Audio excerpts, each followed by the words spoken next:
So the next topic is nilpotent matrix. nilpotent matrix किसी square matrix को कब बोलेंगे? If there exist a positive integer K, या integer ही बोलेंगे उसको, such that A raise to power K तुम्हारे पास क्या बन जाए? नल मैट्रिक्स बन जाए। ठीक है, तो definition of nilpotent matrix is a square matrix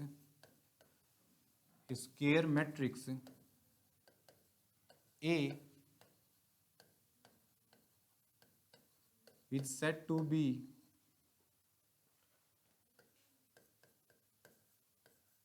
nilpotent matrix if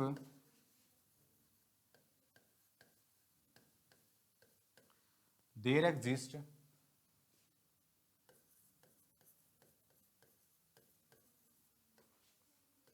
positive integer k such that a raised to power k is equal to 0। ठीक है, a raised to power k हमारे पास क्या बन जाए? एक जीरो मैट्रिक्स, यानी ये तुम्हारे पास क्या है? एक जीरो मैट्रिक्स।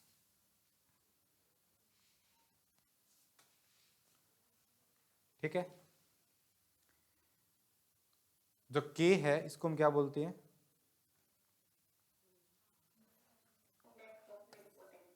इंडेक्स ऑफ निलपोटेंसी, इसको हम डिफाइन करेंगे। एग्जाम्पल ऑफ निलपोटेंट मैट्रिक्स, सबसे पहले ए को क्या ले लो? जीरो मैट्रिक्स ही ले लो, है ना। ए को क्या ले लिया? Zero matrix. बस ये ध्यान रहे कि जो मैट्रिक्स है वो तुम्हारे पास क्या हो? स्क्वायर। ठीक है, n क्रॉस n की मैट्रिक्स हो। अगर तुम ये लोगे a इज इक्वल टू 0 0 0 0 0 0, ठीक है, ये मैट्रिक्स भी जीरो मैट्रिक्स है, लेकिन ये निलपोटेंट नहीं है because this is not a square matrix. अगर स्क्वायर मैट्रिक्स नहीं है तो आप इसका स्क्वायर नहीं कर सकते, स्क्वायर पॉसिबल नहीं है, तो ए शुड बी स्क्वायर मैट्रिक्स। और किस टाइप की मैट्रिक्स आप ले सकते हो? मान लो ए तुमने ये ले लिया, ए इज इक्वल टू 0 1 0 0 1, ठीक है, 0 0 1 0 0 0 0 0 2 0 0 0 0 0 5 0 0 0 0 0, मतलब ये मैट्रिक्स ले ली तुमने। कितने क्रॉस कितने की है? 5 क्रॉस 5 की है ना। क्या ये एक निलपोटेंट मैट्रिक्स है? क्यों है? सुपर अपर सुपर लोअर, ठीक है, every super upper lower triangular matrix, super lower super upper दोनों की दोनों मैट्रिक्स क्या बनेगी? निलपोटेंट मैट्रिक्स बनेगी।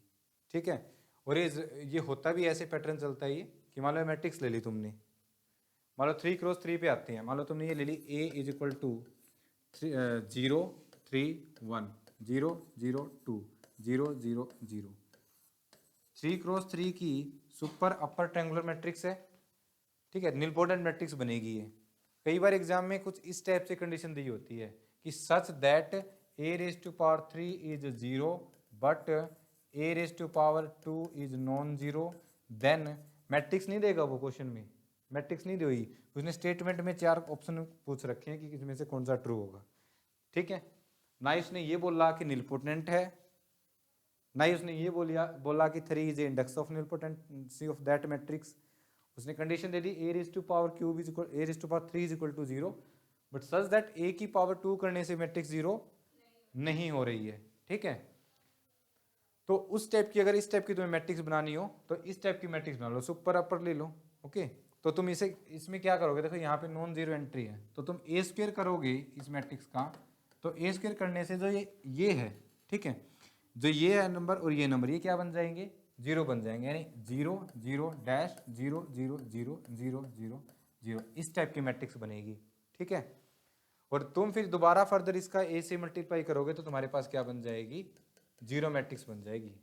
ओके, तो सच दैट अब यहाँ पे नॉन जीरो आएगी। अगर तुमने इससे हिसाब से ले रखी है तो मोस्टली तो यहाँ पे नॉन जीरो आती है, तो ए स्क्वायर तुम्हारे पास क्या हो जाएगी, नॉट इक्वल टू 0, और ए क्यूब क्या हो जाएगी 0। सिमिलरली ये 3x3 की मैट्रिक्स ली थी, 4x4 की मैट्रिक्स भी ले सकते हो। मान लो मैंने ये मैट्रिक्स ले ली 0 1 2 3 0 0 1 2 और 0 0 0 4 और 0 0 0 0, सुपर अपर ट्रायंगुलर मैट्रिक्स है, ठीक है। तो ए क्यूब फाइंड आउट करोगे, ठीक है। इस तरह का एनालिसिस पहले ही कर लेना चाहिए एग्जाम में, तो एग्जाम में चेक करने की जरूरत नहीं पड़ती। कई बार तो क्या होता है, कोई क्वेश्चन आपने किया वो एज इट इज एग्जाम में रिपीट हुआ होता है, तो वो फर्दर सोल्व करने की जरूरत नहीं होती। जैसे ओडी में कई क्वेश्चन होते हैं, Sturm Liouville boundary value problem question होते हैं, ठीक है। अगर बाउंड्री वैल्यू भी वही है और डिफरेंशियल इक्वेशन भी वही है, तो आपको वहाँ पे चेक करने की जरूरत नहीं होती, आपको जस्ट वहाँ पे क्या करना है, टिक करना है। इंटीग्रल इक्वेशन है, अगर तुम्हें आइगन वैल्यू निकालनी है, कोई भी इंटीग्रल इक्वेशन है जिसका कर्नल तुम्हें ऑलरेडी जो तुमने सोल्व किया हुआ है, तो वहाँ पे एग्जाम में करने की जरूरत नहीं होती है। तो यहाँ पे करोगे तो इस टाइप की मैट्रिक्स बनेगी, ये 0 0, यानी जो ये जो डायगोनल है ये तुम्हारे पास क्या बन जाएगा, 0 बन जाएगा। ए स्क्वायर फाइंड आउट करोगे, ए क्यूब नहीं, तो ये बन जाएगा दिस 0 0 0 दिस 0 0 0 0 0 0 0 और फर्दर करोगे ए क्यूब फाइंड आउट करोगे तो ये डायगोनल क्या बन जाएगा 0, और फिर लास्ट में ए की पावर 4 करने जितना उसका ऑर्डर है उस वो करने से तुम्हारे पास क्या बन जाएगी मैट्रिक्स 0, ठीक है। तो this implies that every super upper super lower triangular matrix is nilpotent matrix, ठीक है। तो these are the example of nilpotent matrix. अब क्या होता है, बच्चों की मेंटेलिटी होती है कि नीलपोटेंट मैट्रिक्स है वो तभी नीलपोटेंट होगी जब उसकी सारी की सारी एंट्री क्या होगी 0, वो नहीं है। नीलपोटेंट मैट्रिक्स का मतलब ये होता है कि इसकी पावर करने से मैट्रिक्स क्या, पावर करने से जो आंसर है वो आ रहा हो वो क्या बन रहा हो 0 बन रहा हो, ठीक है। इस टाइप की मैट्रिक्स भी पॉसिबल है कि उसकी सारी की सारी एंट्रीज क्या हो नॉन जीरो, सारी की सारी एंट्री नॉन जीरो हो, और उसकी कुछ पावर करने से, ये नहीं बोल रहा कि मान लो मैंने एक मैट्रिक्स ले ली 4x4 की, ठीक है, और 4x4 की मैट्रिक्स ले ली और तुमने इसका स्क्वायर किया तभी 0 आ जाए, ये भी कोई जरूरी नहीं है, ठीक है।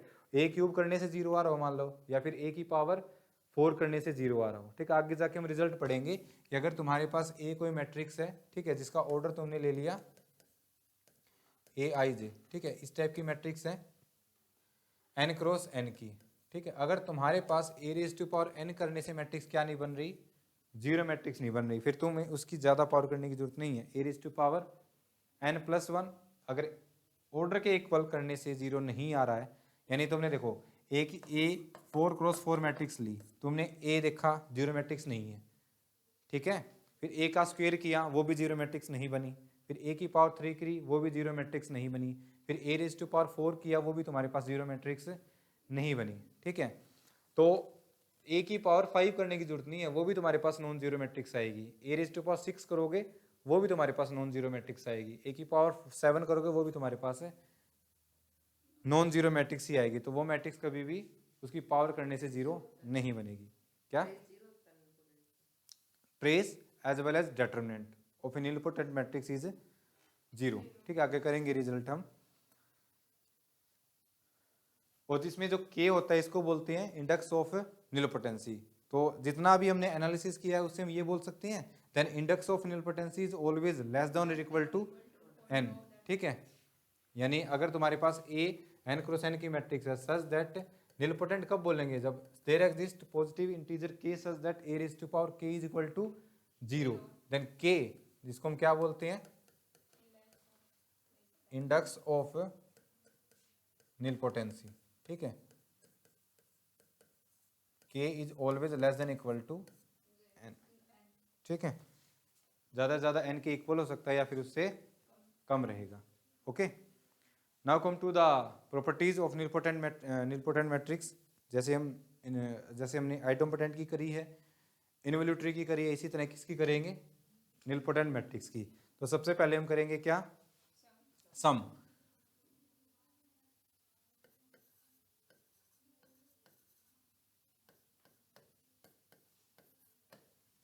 बताओ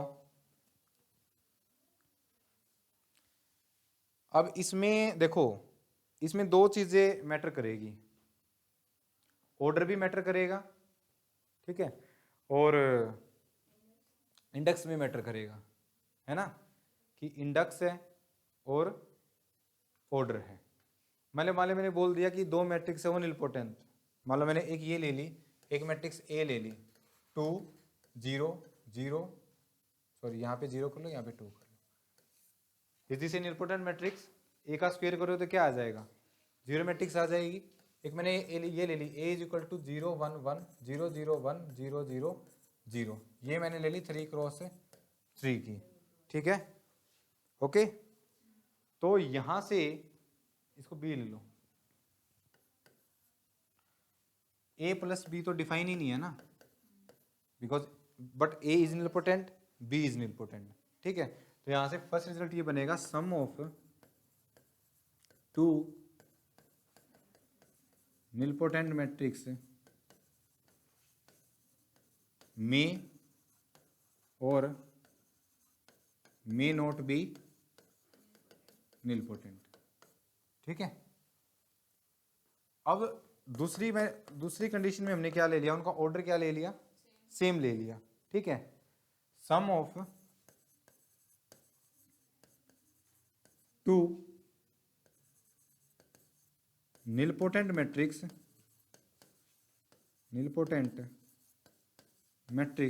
ऑफ सेम ऑर्डर इज, बताओ निलपोटेंट कब होगा?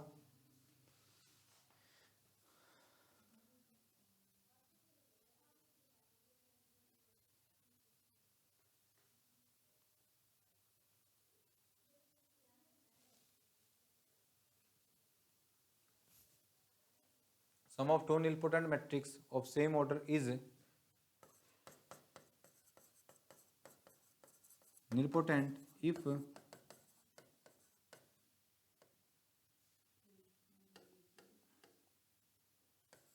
ए B is equal to B. सिर्फ वो क्या करे, कम्यूट करे, ठीक है। तो इसमें तुम ए बी को क्या लेके चल रहे हो, बी ए। और थर्ड कंडीशन क्या हो सकती है कि जो तुम्हारे पास इंडेक्स ऑफ निलपोटेंसी है वो क्या हो सकता है, अलग अलग हो सकता है, ए का अलग बी का अलग, और ऑर्डर क्या हो, दोनों के दोनों सेम हो, ठीक है। तो थर्ड रिजल्ट हो सकता है इसी का सम का ही, कि if A is nilpotent matrix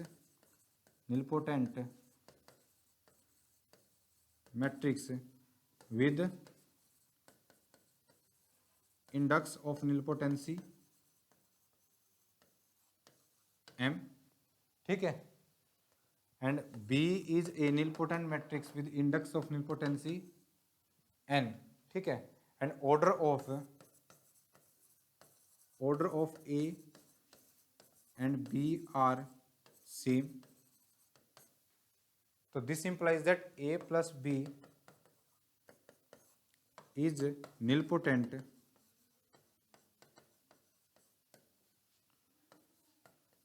with index of nilpotency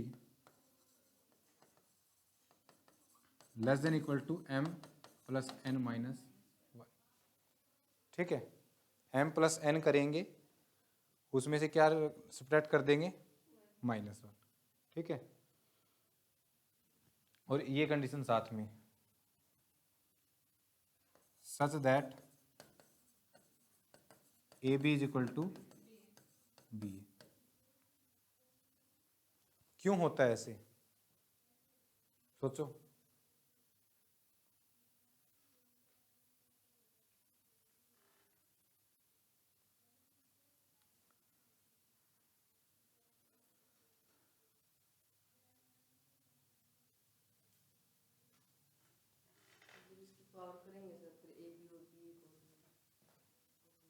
power का ही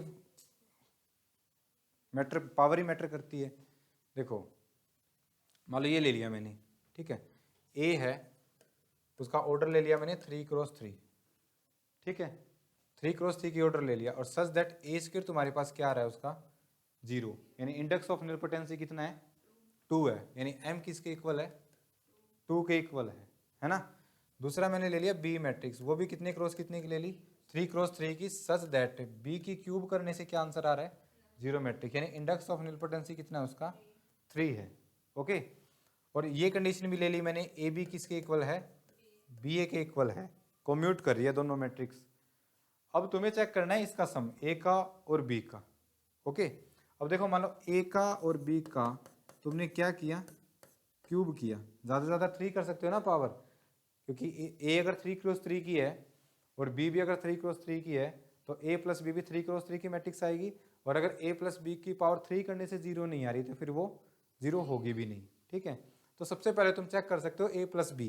पहले तो कम से स्टार्ट करेंगे, फिर 2 से 3 से। मान लो हो कैसे रहा है, मान लो 3 से स्टार्ट किया, कम्यूट कर रही है तो आप इसको डायरेक्टली किससे ओपन कर सकते हो, बाइनोमियल से। तो आप इसको ऐसे कर सकते हो, A cube plus 3a² B plus 3ab square और प्लस बी क्यूब कर सकते हो।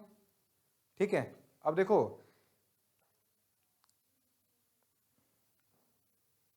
आगे इंडेक्स ऑफ निलपोटेंसी किससे लेस था, m प्लस n माइनस 1। ठीक है, m प्लस n, m कितना है यहाँ पे 2, n कितना है 3, तो 2 प्लस 3 5 माइनस 1 4, 4 या 4 से लेस, है ना। तो अब बताओ ये कैसे आएगा,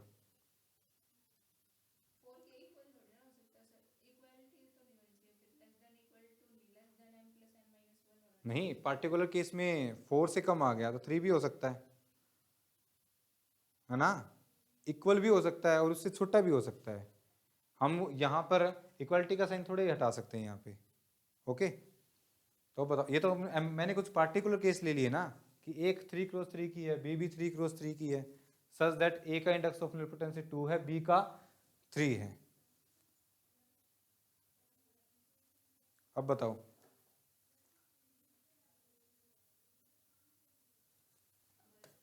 ये देखो जब ए का स्क्वायर करने से 0 है तो ए की क्यूब करने से 0 0 प्लस ए स्क्वायर 0 है, 0 into something 0 plus 3 B square है। ठीक है, वो 0 नहीं होगा, फिर बी क्यूब है वो 0 हो जाएगा, है ना, ए बी स्क्वायर प्लस ये 0, बट ये 0 नहीं हुआ है ना।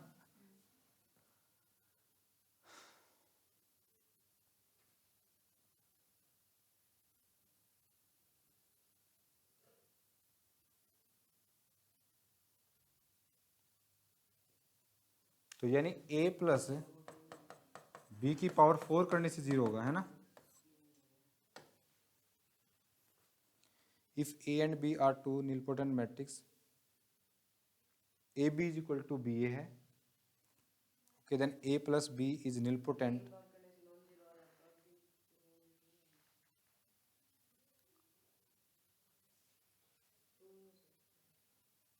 इसमें मेरे ख्याल से ऑर्डर का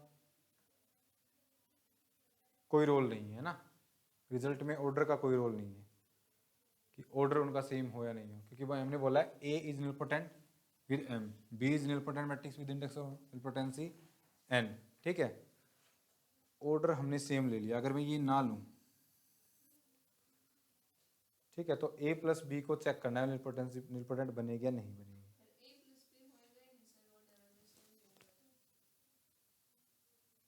बिल्कुल, ये बात भी है। तो ए प्लस बी तो जब डिफाइन होगा ना जब उनका ऑर्डर सेम होगा। तो यानी ये तो क्लियर है कि ए प्लस बी की पावर 4 करूंगा तो वो तो तुम्हारे पास यहाँ पे क्या आ जाएगा 0। ठीक है, लेकिन ए प्लस बी करेंगे तो ए प्लस बी भी तो तुम्हारे पास क्या बनेगी, एक 3x3 की मैट्रिक्स बनेगी ना। ठीक है, उसका ऑर्डर 4 आ नहीं सकता, मैक्सिमम कितना आ सकता है 3 आ सकता है। हाँ,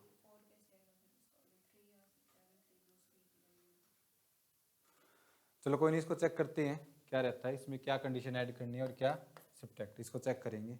ओके, थर्ड कंडीशन को जब इसका इंडेक्स ऑफ निलपोटेंसी क्या है अलग अलग। क्लियर है, नेक्स्ट प्रोडक्ट को करो चेक। प्रोडक्ट में भी सेम ही रिजल्ट है एज इट इज। प्रोडक्ट के लिए प्रोडक्ट ऑफ टू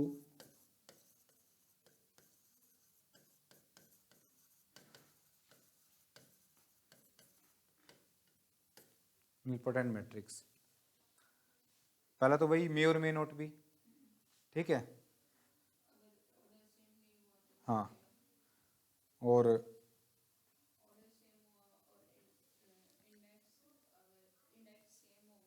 कम्यूट करती है, ठीक है। If A and B are two nilpotent matrix of same order such that they are commute to each other, then A B तुम्हारे पास क्या बन जाएगी, एक निलपोटेंट मैट्रिक्स, ठीक है।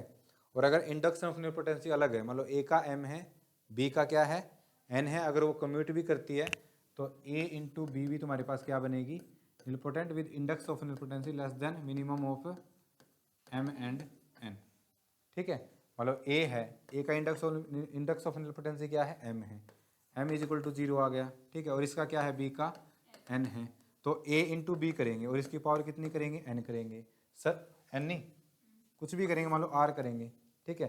और less than equal to minimum of M N N, ठीक है। तो यहाँ से करेंगे, देखो ए बी और बी ए क्या कर रही है, कम्यूट कर रही है, ठीक है। तो यहाँ से आर करेंगे तो A raise to power R B raise to power अलग अलग कर सकते हैं ना, क्योंकि मैट्रिक्स क्या कर रही है, कम्यूट।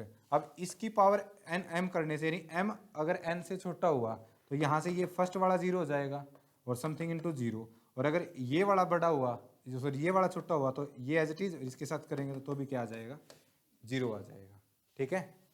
तो ये तुम्हारे पास क्या बनेगा, प्रोडक्ट के लिए रिजल्ट बनेगा, ठीक है। नेक्स्ट है स्केलर मल्टीप्लिकेशन, बताओ।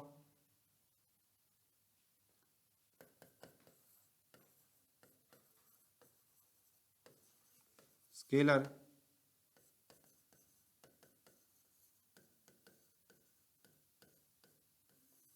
मल्टीप्लिकेशन,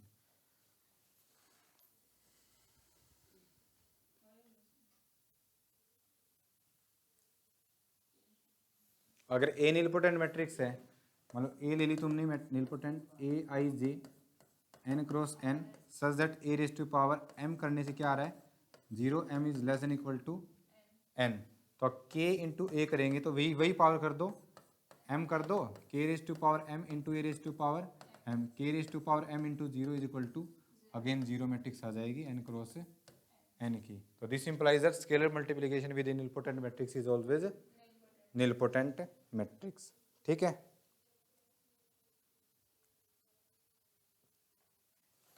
नेक्स्ट है निलपोटेंट इंडेक्स ऑफ निलपोटेंसी,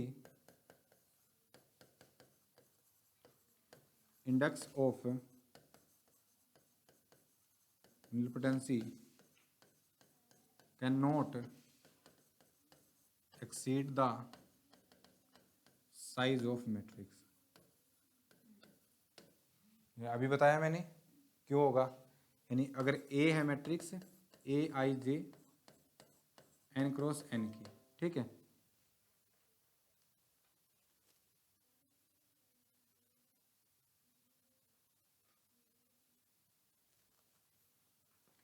तो यहां से करेंगे तो A raise to power N plus 1, ठीक है। अगर ये तुम्हारे पास क्या है, नॉट इक्वल टू 0, यानी ए एन तुम्हारे पास क्या है, not equal to 0, this implies that A N plus 1 क्या आ जाएगा, not equal to 0, okay.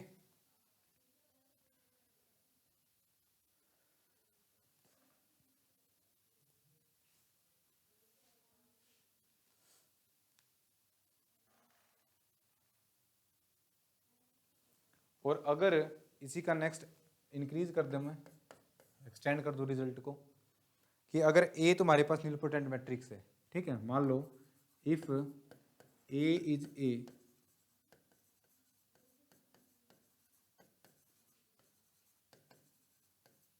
Nilpotent matrix such that, nilpotent matrix है तो ए रेस्ट, ऑर्डर कितना ले लो इसका, N cross N, A raise to power K is equal to क्या आ गया, 0, देन अगर ए रेज टू पावर 0 है such that K less than equal to N है, तो A raise to power N करने से हमेशा क्या आएगा, 0 आएगा, ठीक है।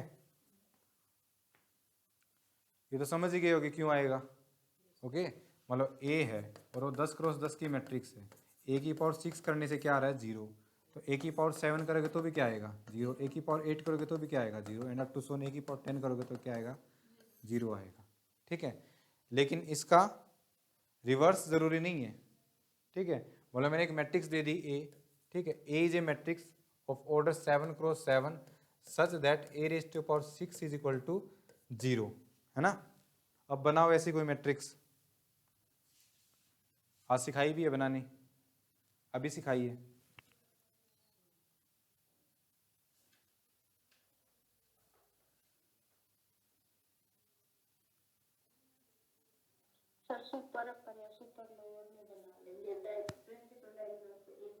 अभी तो बताया था, बिल्कुल ठीक। Super upper super lower triangular बना लेंगे, अभी तो मैंने बताया। 7x7 की बनानी है, ठीक है। और a की पावर 6 क्या चाहिए, 0 चाहिए। तो इस टाइप की मैट्रिक्स बना लो, a is equal to 7x7 की बनानी है, 0 0, ये एलिमेंट 1 2 3 4 5 6 7, ये 0 ले लिया, फिर 0 0 0, इसको 0 ले लो, ये सारे नीचे एलिमेंट सारे 0, और ऊपर ये सारे क्या ले लो, नॉन 0। तो इस टाइप के ऑर्डर तो कितना है इसका, 7x7, बट तुम a की पावर 6 करोगे तो भी क्या बन जाएगा, 0 बन जाएगा। a की 7 तो बनना ही है 0, इसमें आप a की पावर 6 करोगे तो 0 बन जाएगा। तो अगर a की पावर 6, इनफैक्ट सिर्फ a की पावर 6 0 बनेगा अगर तुमने यहाँ पे नॉन 0 एंट्री ले ली तो a की पावर यहाँ से 6 बनेगा, तो a की पावर 5 नॉन 0, a की पावर 4 नॉन 0, a की पावर 3 भी नॉन 0, और a स्क्वायर भी नॉन 0, और a भी तुम्हारे पास क्या आ जाएगा, नॉन 0, ठीक है। ओके, तो if a is n cross n matrix such that a is non-zero, a square is non-zero and an is non-zero, then a cannot be nilpotent। इसी का रिवर्स, यानी अगर a की पावर n करने से 0 नहीं बन रहा है तो a कभी भी nilpotent मैट्रिक्स नहीं बनेगी। नेक्स्ट रिजल्ट ये हो सकता है, नेक्स्ट रिजल्ट ये होगा कि इफ a तुम्हारे पास क्या है, nilpotent, ठीक है। तो a raise to power nilpotent with index of nilpotency k है, तो a रेज टू पावर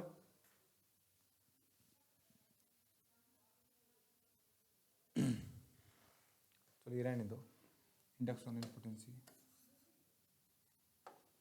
तो a raise to power p भी क्या बनेगा, एक nilpotent मैट्रिक्स बनेगी विद इंडेक्स ऑफ nilpotency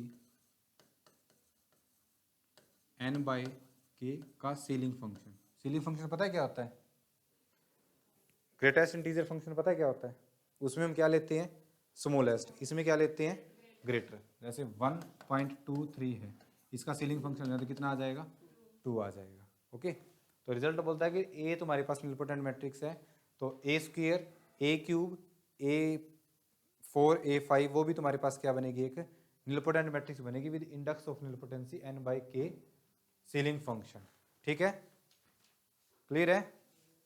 इसको बोलते हैं ceiling function, smallest integer greater than और equal to x।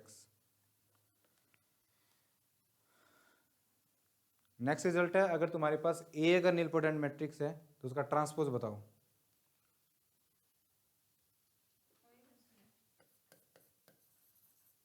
If A is nilpotent matrix then A dash is also a nilpotent matrix, ठीक है। प्रूफ, निलपोटेंट मैट्रिक्स है A N cross N की, ए raise to power, हाँ बिल्कुल, ए raise to power K is equal to 0 है, ठीक है।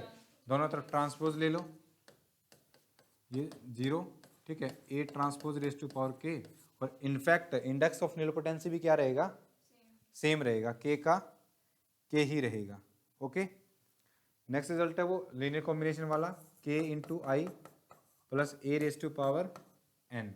उसको एक्सपेंड करोगे तुम तो उसको हम अब की बार इसको एक्सपेंड करोगे तो इसको लीनियर कॉम्बिनेशन लिख सकते हैं तुम, आई के plus A K plus A square K and up to so on plus A raise to power M K, such that M is the index of nilpotency, क्योंकि आगे वाली टर्म है वो सारी की सारी क्या हो जाएगी, 0 हो जाएगी, ठीक है। जैसे इसको एक्सपेंड करोगे, k into I plus A raise to power क्या है, n है, तो ये जाएगा N C 0 k into I raise to power n into A raise to power n plus N C 1 k into I raise to power n minus 1 into A, क्या आएगा यहाँ पे 0 आएगा ना, plus N C 2 k into I raise to power n minus two A square plus up to so on N C N K into I raise to power 0 और A raise to power last में क्या ले ले n ले ले।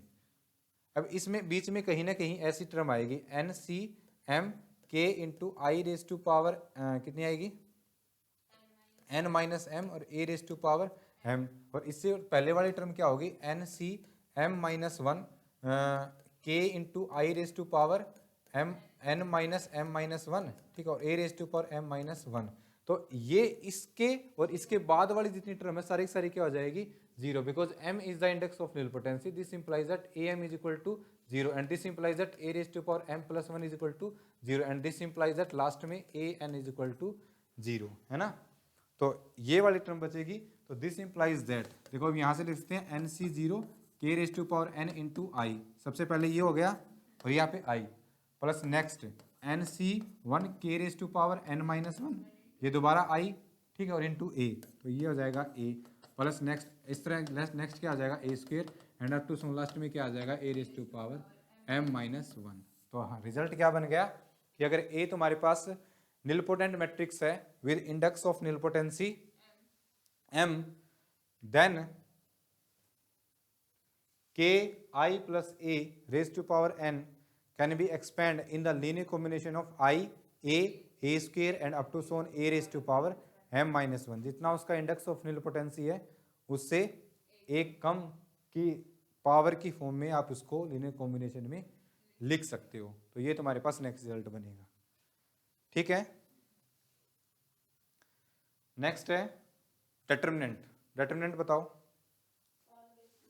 Always zero, ठीक है। Next result बनेगा determinant of A, determinant of A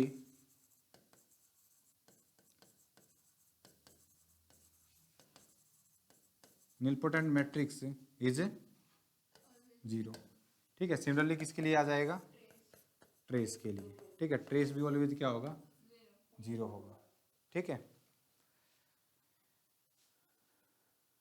determinant of A nilpotent matrix is always zero, trace of A nilpotent matrix is always zero.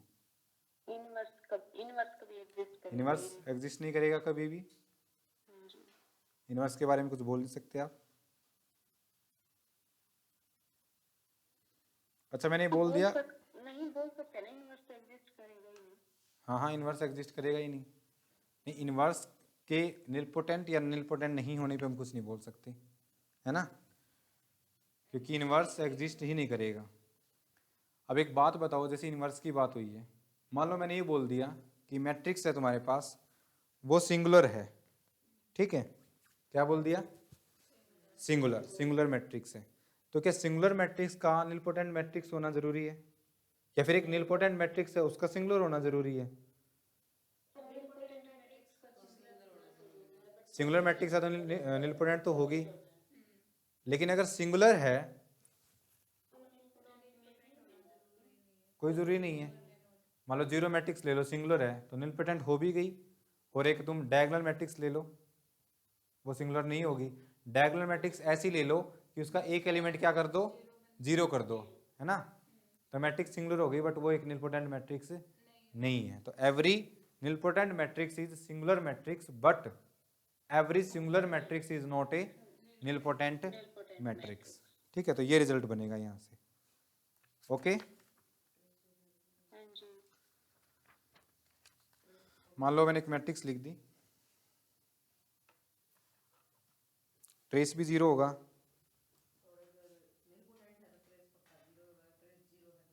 फिर कोई जरूरी नहीं है।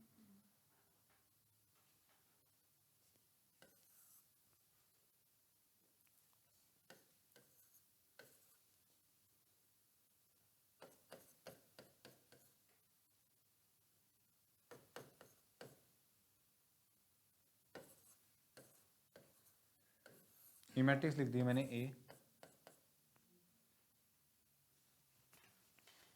बताओ ये निलपोटेंट है नहीं है, और निलपोटेंट है, सिंगुलर मैट्रिक्स है बट ये निलपोटेंट मैट्रिक्स नहीं है। निलपोटेंट मैट्रिक्स नहीं है, चेक करो, चेक कर रहे होंगे। देखो इसका ऑर्डर कितना है 3x3। या खुद तो जीरो मैट्रिक्स है नहीं, तो उसमें तुम्हें दो चीजें चेक करनी पड़ेगी। क्या इसका स्क्वायर करने से जीरो आ रहा है? इनफैक्ट एक ही बार चेक करना पड़ेगा। अगर स्क्वायर करने से भी जीरो नहीं आ रहा है तो तुम ए क्यूब पे जाओगे, है ना। तो दो चीजें चेक करनी पड़ेगी तुम्हें। मुझे तो पहले पता है ये नीलपोटेंट है ना।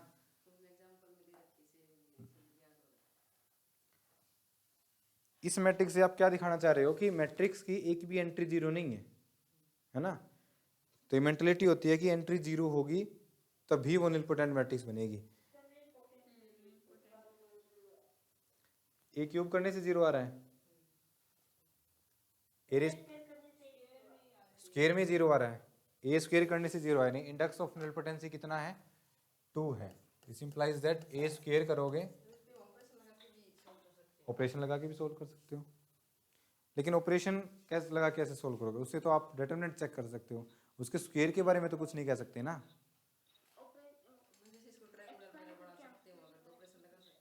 हाँ उसके लिए तो बना सकते हैं, लेकिन ऑपरेशन से आप ये जज नहीं कर सकते कि ये तुम्हारे पास एक नीलपोटेंट मैट्रिक्स बनेगी। उसके लिए तो आपको स्क्वायर ही करना पड़ेगा। अब डिटरमिनेंट से आप किसी इन्वोल्यूटरी, ठीक है, और आइडोमोडेंट मैट्रिक्स को नहीं बता सकते। उसके लिए आपको उसका हाँ फिर आप कर सकते हो। जैसे इसको ये ऐसे लिख सकते हो आप 1 2 3, ठीक है। इसमें से -5 कॉमन ले लो, 1 2 3, फिर इसमें से 3 कॉमन ले लो, इंटू 3 हो जाएगा 1 2 3। ऐसे कर सकते हो आप, ठीक है। हाँ ओके। और अभी भी आप ऑपरेशन लगाओगे तो एक रो तो नॉन जीरो अभी भी रहेगी आपके पास। उसे भी नहीं जज कर सकते आप कि वो एक क्या बनेगी, एक नीलपोटेंट मैट्रिक्स। हाँ हाँ ऐसे काम आसान कर सकते हो आप।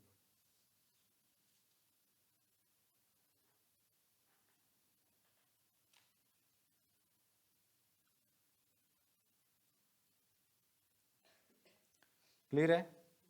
तो यहाँ पे हमारे पास नीलपोटेंट मैट्रिक्स है, उसका कॉन्सेप्ट खत्म हो जाता है। तो यहाँ तक हमने जितने भी हमारे पास जितने भी टाइप की मैट्रिक्स है वो सारी की सारी मैट्रिक्स डिस्कस कर ली है। ओके, जितनी भी 18 टाइप की हमारे पास मैट्रिक्स थी वो सारी की सारी डिस्कस कर ली है। इसके बाद हम इन टॉपिक्स पे बेस्ड जो एग्जाम में क्वेश्चन आए हुए हैं वो डिस्कस करेंगे। ओके, क्लियर है? Thank you for watching.